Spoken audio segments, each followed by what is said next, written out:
Je pense que je serais un parfum dans une certaine époque, pas forcément une époque contemporaine. Ce qui m'a amené à la parfumerie, c'était toute la période des années 1900, 1910, 1920, 1930. Par exemple, le parfum Joy de Jean Patou, tous les grands classiques, en fait, m'apportent beaucoup d'émotions. Les Guerlain, les Chanel, les Dior, etc. C'est impossible pour moi d'en choisir un, mais je crois que si j'étais un parfum, je serais un parfum qui me rappellerait cette époque-là. Bah, si j'étais un accessoire, je serais déprimé.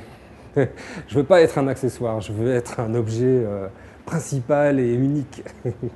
Je crois que si j'étais une couleur, je serais une couleur relativement vive. Pendant longtemps, ma couleur préférée, c'était le marron. Je l'ai fait légèrement évoluer vers l'orange.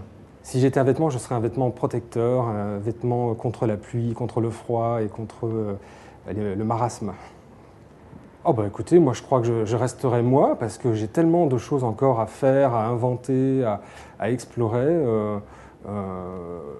Voilà, je voudrais continuer, je voudrais m'améliorer sans arrêt et donc rester moi-même. Alors si j'étais une chanson, je pense...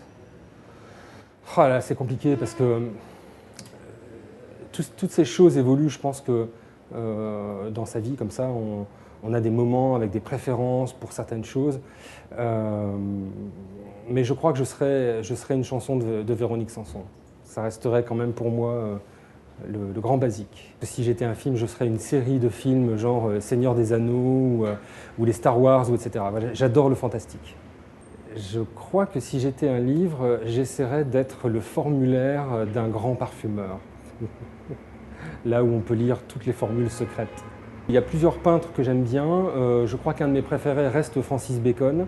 Malgré son état torturé, j'arrive toujours à y trouver malgré tout de la poésie et de la sensibilité, et pas forcément autant de violence qu'on peut l'imaginer. Donc ce serait Francis Bacon. J'essaierais d'être un objet qui se pose, qui soit lourd et puissant, comme un presse-papier ou quelque chose comme ça. Quelque chose qui ne se perd pas en tout cas, pas un objet mouvant. J'essaierais d'être un objet stable et décoratif. Je crois que franchement, je serais Paris. Si j'étais une personnalité, j'ai souvent répondu cela et je continue vraiment de le penser. J'aimerais bien avoir le génie et la qualité humaine de Pierre Hermé et de ses créations.